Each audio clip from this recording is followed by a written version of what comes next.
الحمد للہ وحدہ والصلاة والسلام علی من لا نبی بعدہ۔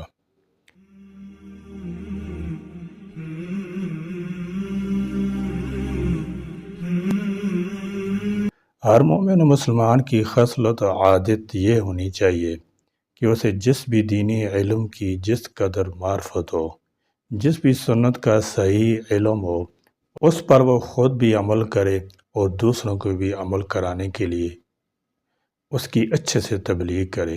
ایسا کرنے سے جہاں اس کی تبلیغ کا اثر سامنے والوں پر پڑے گا، وہیں وہ عمل کرنے اور کرانے کا مکمل ثواب بھی پائے گا۔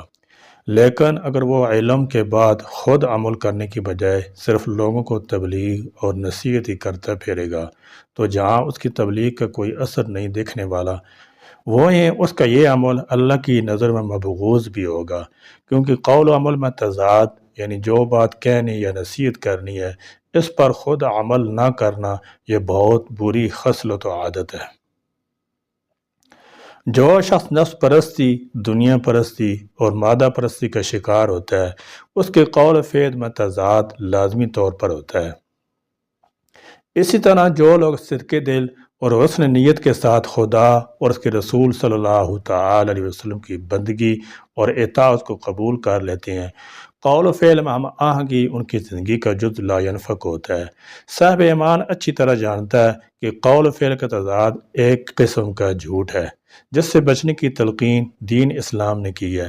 علاوہ ازیں ایسے ایمان والے جن کی گفتار و کردار میں ہم آہنگی نہیں ہوتی، ان کی سرزنش ملامت کرتے ہوئے رب کائنات ارشاد فرماتا ہے، یا ایھا الذین آمنوا لم تقولون ما لا تفعلون کبر مقتا عند اللہ ان تقولوا ما لا تفعلون۔ اے لوگو جو ایمان لائے ہو، تم وہ بات کیوں کہتے ہو جو کرتے نہیں۔ اللہ کے نزدیک ناراض ہونے کے اعتبار سے یہ بڑی بات ہے کہ تم وہ کہو جو تم کرتے نہیں۔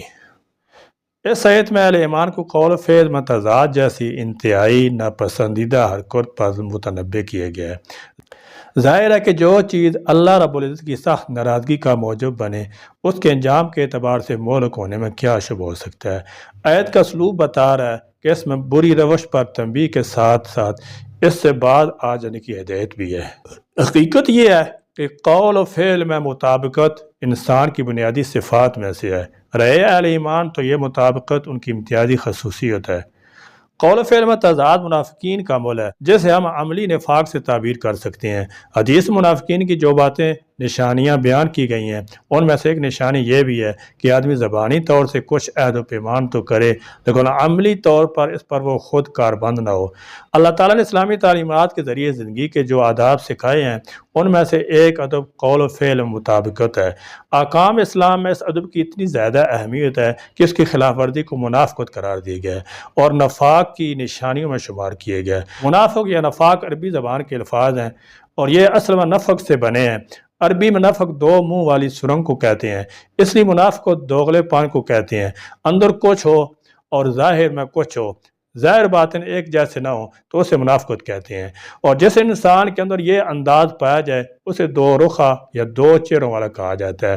اسلامی تعلیمات کے مطابق منافقت دو طرح کی ہوتی ہے، ایک اعتقادی اور دوسری عملی۔ اعتقادی منافقت تو یہ ہے کہ کوئی انسان دل سے اسلام کی سچائی اور اس کے حق ہونے کو نہ مانتا ہو، صرف زبان سے کہتا ہے کہ میں مسلمان ہوں۔ ایسے لوگوں کا تذکرہ سورۃ البقرہ کی دوسری رکوع میں کیا گیا ہے۔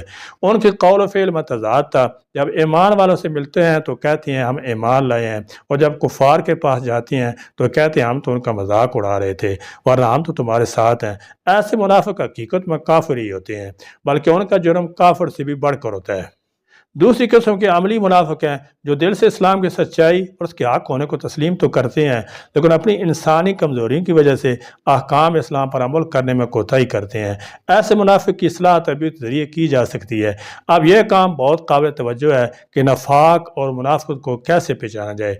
جیسے کسی بیماری کی کچھ علامات، نشانیاں ہوتی ہیں اور ان نشانیوں کو دیکھ کر معالج بیماری تشخیص کرتا ہے اور پھر اس کا علاج شروع کر دیتا ہے۔ اسی طرح رسول اللہ صلی اللہ تعالی علیہ وسلم نے منافق کی 4 نشانیاں بتائی ہیں اور فرمایا کہ کسی شخص کے اندر ان میں سے کوئی ایک نشانی بھی پائی جائے تو اس کے اندر نفاق کی ایک علامت پائی گئی ہے۔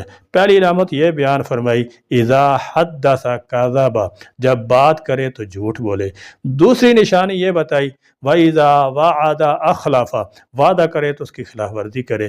ایک اور روایت میں یہ الفاظ آئے ہیں، اذا عاہد غدر، جب معاہدہ کرے تو غداری کرے۔ تیسری نشانی نفاق کی یہ بتائی، وَإِذَا اؤْتُمِنَ خَانَ، جب اس کے پاس امانت رکھی جائے تو اس میں خیانت کرے۔ اور چوتھی نشانی یہ بتائی، اذا خاصم فاجر، جب جھگڑا کرے تو بس زبانی کرے۔ آپ صلی اللہ تعالی علیہ وسلم کی ارشاد فرمائے گی، ان نشانیوں میں غور کیے جائے تو معلوم ہوتا ہے کہ ان سب کی بنیاد قول و فعل میں تضاد ہے۔ دیکھیے، ایک شخص ایک بات کرتا ہے خبر کے طور پر، حالانکہ ایسا نہیں ہوا تو اس شخص کا قول جھوٹ ہوگا اور یہ نفاق کی نشانی ہے۔ پھر کوئی شخص وعدہ کرے یا باہمی معاہدہ کرے اور کہے میں یہ کروں گا یا میں اس بات کی پابندی کروں گا، پھر وہ بات پورا نہ کرے یا معاہدہ سے پھر جائے، یہ بھی قول و فعل کا تضاد ہوا۔ یا کسی شخص کے پاس امانت رکھی جائے، گویا کہ وہ یہ کہتا ہے کہ میں اس کی حفاظت کروں گا، پھر وہ امانت میں خیانت کرنے لگے، تو اب اس کی بات اور اس کے عمل میں تضاد ہوگی اور یہ بھی نفاق کی نشانی ہوگی، جیسا کہ اوپر سورۃ صف کی آیت میں بیان ہوا،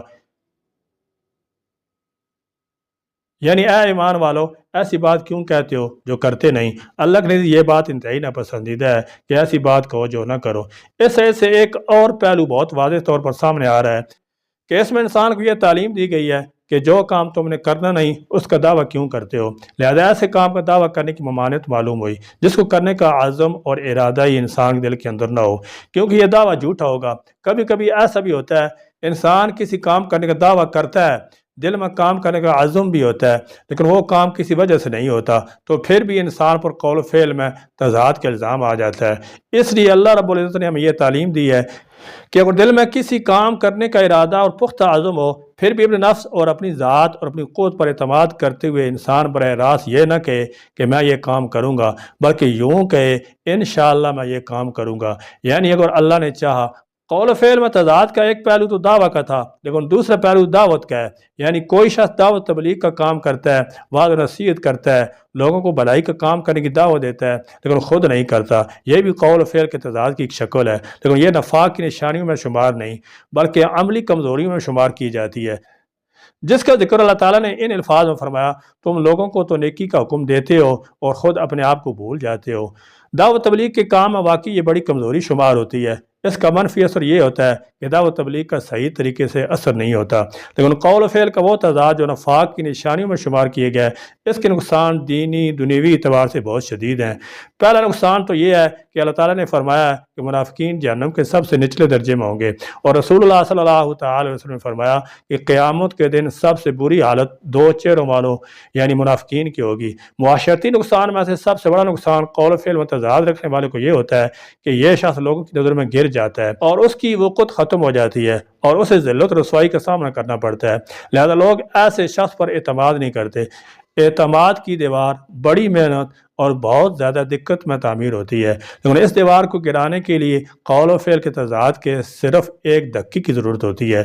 اس لیے معاشرتی زندگی میں انسان کو اپنے قول و فعل و مطابقت کی بہت فکر کرنی چاہیے تاکہ دنیا آخرت میں سرخرو ہو سکے اور معاشرے کے افراد کا باہمی اعتماد حاصل رہے۔ بیان کردہ مضمون کو دعائے مسنونہ پر ختم کرنا زیادہ برمال معلوم ہوتا ہے۔